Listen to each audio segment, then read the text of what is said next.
اللهم صل على سيدنا محمد الفاتح لما ولق الخاتم لما سبق الناصر الحق بالحق والهادي الى صراطك المستقيم وعلى اله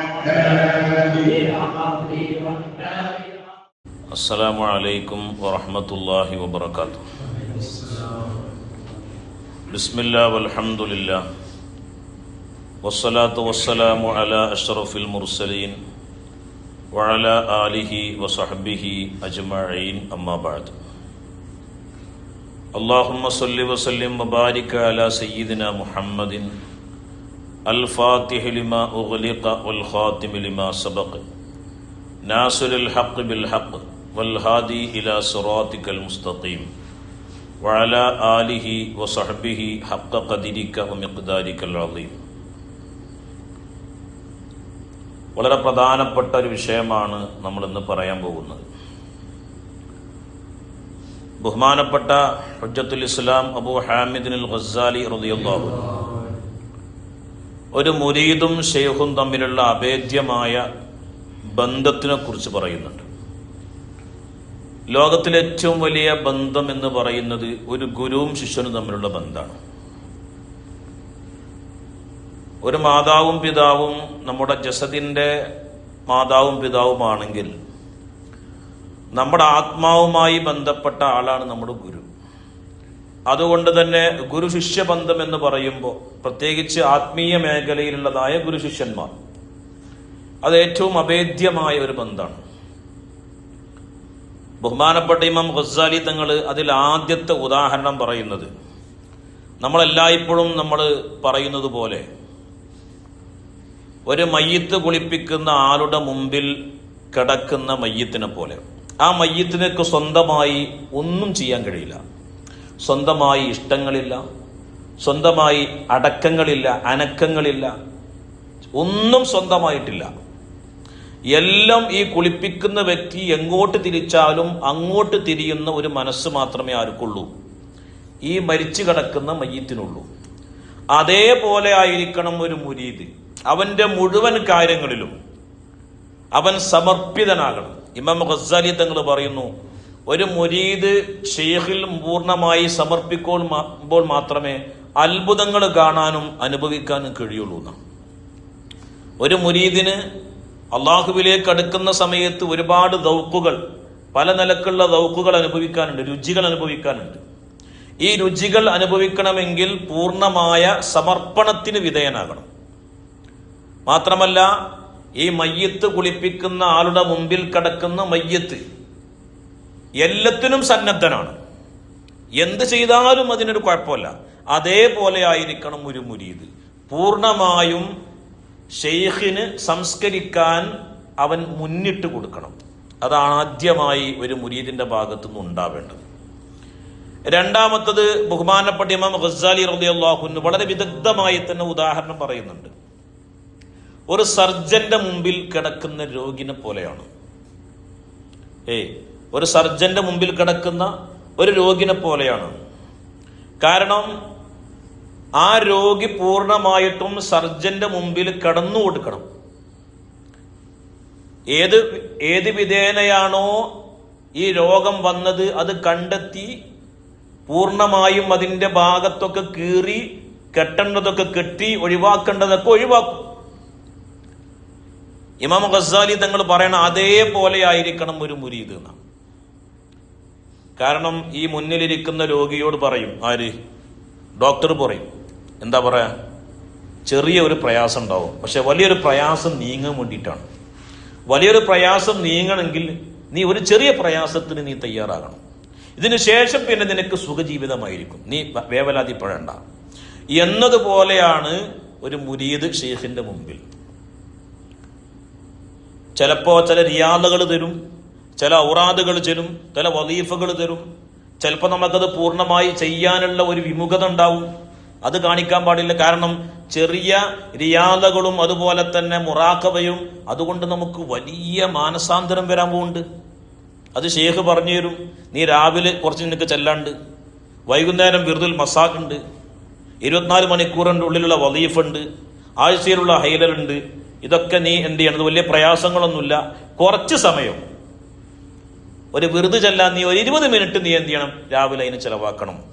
വൈകുന്നേരം ഒരു 20 മിനിറ്റ് അതിന് ചെലവാക്കണം.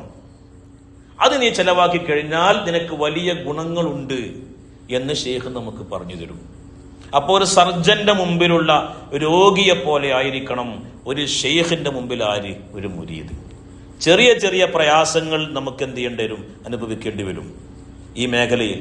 പക്ഷേ വലിയ അത്ഭുതങ്ങൾ നമുക്ക് എന്ത് ചെയ്യും, ഷെയ്ഖ് നമുക്ക് കാണിച്ചു തരും. 2, ബഹുമാനപ്പെട്ട ഇമാം ഗസ്സാലി തങ്ങൾ പറയുന്നു, ഒരു ഷെയ്ഖ് എന്ന് പറഞ്ഞാൽ ഒരു യഥാർത്ഥ ഗൈഡാണ്. അവനെ ഇരുട്ടിൽ നിന്നും പ്രകാശത്തിലേക്ക് നയിക്കുന്ന ഒരു യഥാർത്ഥ ഗൈഡാണ് ശരിക്കാര് ഒരു ഷെയ്ഖ് എന്ന് പറയുന്നത്. ഇമാം ഗസ്സാലി തങ്ങൾ പറയാണ്, അവന് ആ പോകുന്ന വഴി ഇരുട്ട് നിറഞ്ഞ വഴിയാണ്, വെളിച്ചങ്ങൾ കുറവാണ്.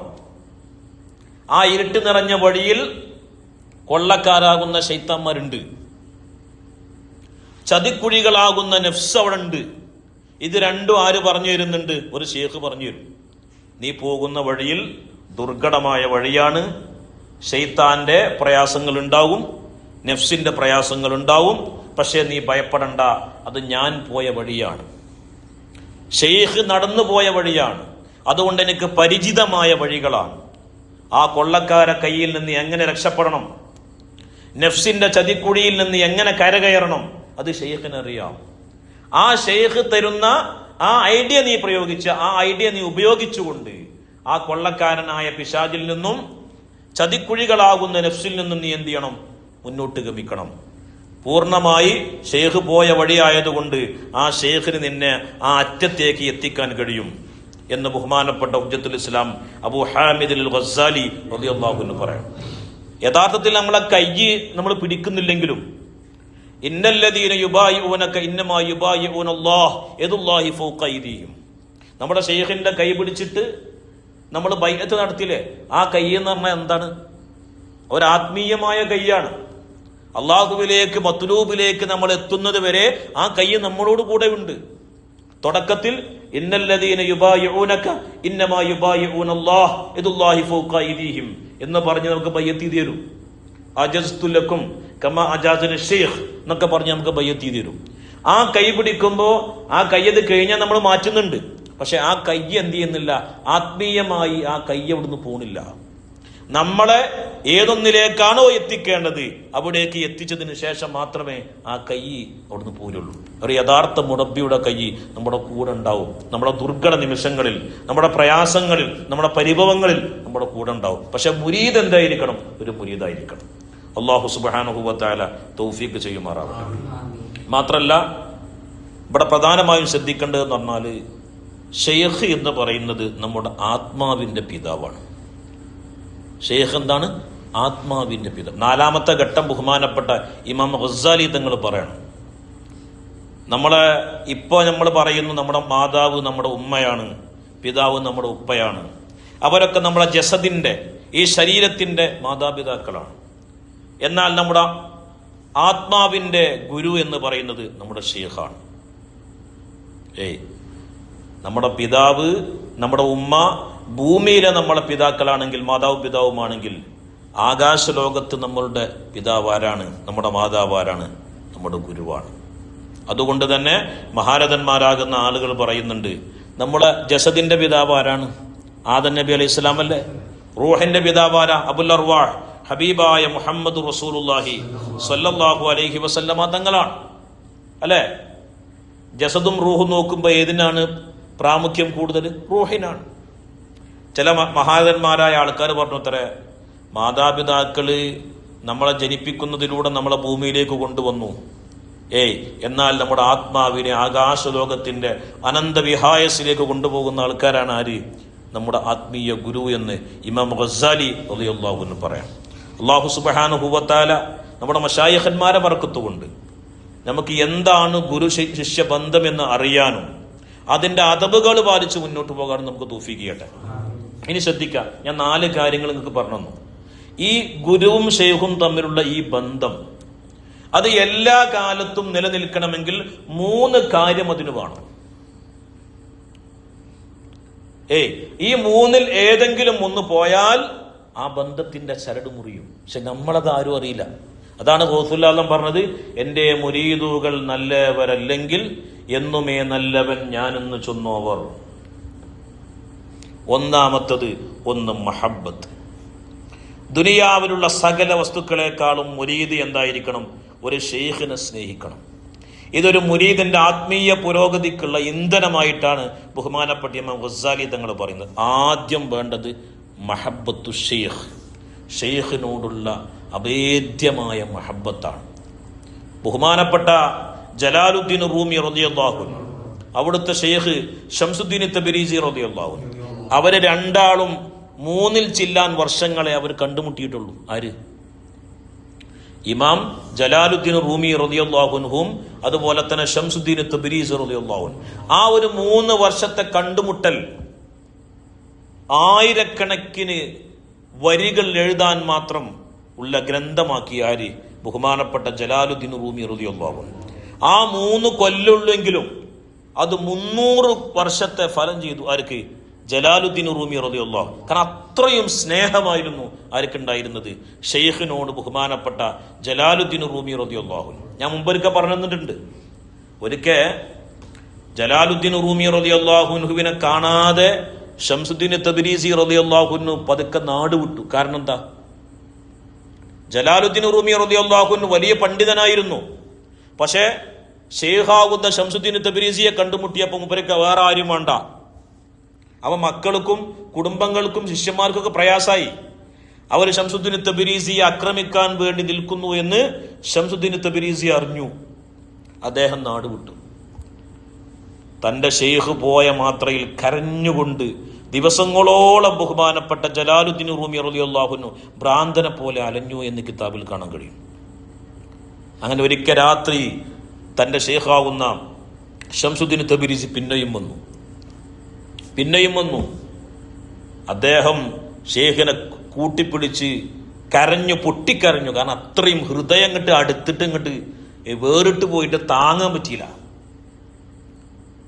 അങ്ങനെ പിന്നെയും ജലാലുദ്ദീൻ റൂമിന്റെ കൂടെ കുറച്ച് ദിവസം കാലം കൂടി കഴിഞ്ഞ് അപ്പോഴും ഈ അസൂയകളും പ്രശ്നങ്ങളും വന്നു. ഒരഭിപ്രായ പ്രകാരം ജലാലുദ്ദീൻ റൂമിന്റെ ശിഷ്യന്മാരും അദ്ദേഹവുമായി ബന്ധമുള്ള ആളുകളും ശംസുദ്ദീൻ തബരീസിയെ കൊന്നു എന്ന് പോലും കിതാബിൽ കാണാം. അതല്ലെങ്കിൽ അദ്ദേഹത്തെ ആട്ടി ഓടിച്ചു. ഈ 2 അഭിപ്രായങ്ങളാണ് പറയുന്നത്. 2ാമത്തെ പ്രാവശ്യം ഷെയ്ഖ് നഷ്ടപ്പെട്ടപ്പോ അദ്ദേഹം ഭ്രാന്തനെ പോലെ അലഞ്ഞില്ല. ശംസുദ്ദീൻ തബരീസിയെ എടുക്കാൻ പോണം. ഞാൻ തന്നെയല്ലേ അദ്ദേഹം തന്നെയല്ലേ ഞാൻ. ആ ഒരവസ്ഥയിലേക്ക് എത്തി. കാരണം ആത്മീയമായിട്ട് അത്രയും അട്രാക്ഷൻ വന്നു. ഞാൻ എന്തിനാണ് ശംസുദ്ദീൻ തബരീസിയെ തരയുന്നത്? ഞാൻ തന്നെയല്ലേ അദ്ദേഹം തന്നെയല്ല ഞാൻ. ആ ഒരവസ്ഥയിലേക്ക് എത്തിയാല് ബഹുമാനപ്പെട്ട സയ്യിദി ജലാലുദ്ദീൻ റൂമി റളിയല്ലാഹു അൻഹു. അപ്പൊ ഒന്നാമതായി വേണ്ടത് അഭേദ്യമായ മഹബ്ബത്ത് വേണം ഷെയ്ഖിനോട്. 2ാമത് ഇത്തിബാ. എന്താണോ ഷെയ്ഖിന്റെ ഉപദേശങ്ങൾ, നിർദ്ദേശങ്ങൾ, അത് പൂർണ്ണ മനസ്സോടുകൂടെ സ്വീകരിക്കാൻ പറ്റണം. അത് വലിയൊരു പ്രധാനപ്പെട്ട ഒരു ഘടകമാണ്. ഷെയ്ഖിന്റെ ഉപദേശങ്ങളും നിർദ്ദേശങ്ങളും എന്താണോ അത് പൂർണ്ണമായി അനുസരിക്കാൻ കഴിയുന്നവനായിരിക്കണം. അതിനെ തള്ളുന്നവർ, അതിനെ കൊച്ചാക്കി കാണുന്നവർ, അതിനൊരു വിലയില്ലാതെ കാണുന്നവർ വെറുതെ മുരീദന്മാരെ കോലം കെട്ടി നടക്കാന്നല്ലാതെ അവർക്ക് എന്ത് ചെയ്യാൻ കഴിയില്ല. യഥാർത്ഥ വഴിയിലേക്ക് അവർക്ക് എത്താൻ കഴിയില്ല. അപ്പോൾ 1 മഹബ്ബത്താണ്, 2 ഇത്തിബാ ആണ്. 3ാമത്തത് ഏറ്റവും പ്രധാനപ്പെട്ട ഘടകം ഇമാം ഗസാലി റളിയല്ലാഹു അൻഹു പറയുന്നു, അദബാണ്. ഷെയ്ഖിന്റെ സാന്നിധ്യത്തിലും അസാന്നിധ്യത്തിലും നമ്മൾ ഷെയ്ഖിനോട് എന്ത് ചെയ്യണം? അദബ് പാലിക്കണം. പൂർണ്ണമായ നിലക്കുള്ള അദബ്. ബഹുമാനപ്പെട്ട സയ്യിദി ജലാലുദ്ദീൻ റൂമി റളിയല്ലാഹു അൻഹു അദ്ദേഹം ഉളു ഉണ്ടാക്കുന്ന ഹൗലിൽ നിന്ന് അദ്ദേഹത്തിന് ശിഷ്യന്മാർ ഉളു ഉണ്ടാക്കിയിരുന്നില്ല. അത്രയും അദബായിരുന്നു. അദ്ദേഹം ഉളു ഉണ്ടാക്കിയിരുന്ന ഹൗലിൽ നിന്ന് അദ്ദേഹത്തിന് ശിഷ്യന്മാരെന്ത് ചെയ്യൂല? ഉളു ഉണ്ടാക്കാറില്ല. അത്രത്തോളം സ്നേഹമായിരുന്നു. ഞാനൊരു കഥയും കൂടി പറഞ്ഞിട്ട് അവസാനിപ്പിക്കണം. ബഹുമാനപ്പെട്ട ഷെയ്ഖുൽ അക്ബർ മുഹിയുദ്ദീൻ ഇബ്നു അറബി റളിയല്ലാഹു അൻഹു, അദ്ദേഹത്തിന്റെ ഷെയ്ഖ് ഉണ്ട്, ഷെയ്ഖ് അബൂ യാക്കൂബ് യൂസുഫ് റളിയല്ലാഹു അൻഹു. അവർ തമ്മിൽ അഭേദ്യമായ ബന്ധമായിരുന്നു. അങ്ങനെ ഒരിക്കൽ ബഹുമാനപ്പെട്ട ഇബ്നു അറബി റളിയല്ലാഹു അൻഹുവിനെ ഒരാവശ്യത്തിന് വേണ്ടി ശൈഖ് തങ്ങൾ പറഞ്ഞേക്കാണ്. പോകുന്ന സമയത്ത് ഇബ്നു അറബി തങ്ങളോട് പറഞ്ഞു, മോനെ, നീ പോകുന്ന വഴി ഒരു കാട് മുറിച്ച് കടന്നിട്ട് വേണം പോകാൻ. പോകുന്ന വഴിയിൽ ചിലപ്പോൾ നീ പല ശബ്ദങ്ങളും കേൾക്കാം, നിന്നെ പേടിപ്പെടുത്തുന്ന പല വിഷയങ്ങളും നിനക്കുണ്ടാവും. ആ സമയത്ത് യാ യൂസുഫ് എന്ന് നീ വിളിച്ചാൽ മതിയാണ്. എൻ്റെ പേര് യാ യൂസുഫ് എന്ന് വിളിച്ചാൽ മതി. ഇബ്നു അറബി റളിയല്ലാഹു അൻഹു അങ്ങ് പോയി. രാത്രിയായ സമയമാണ്.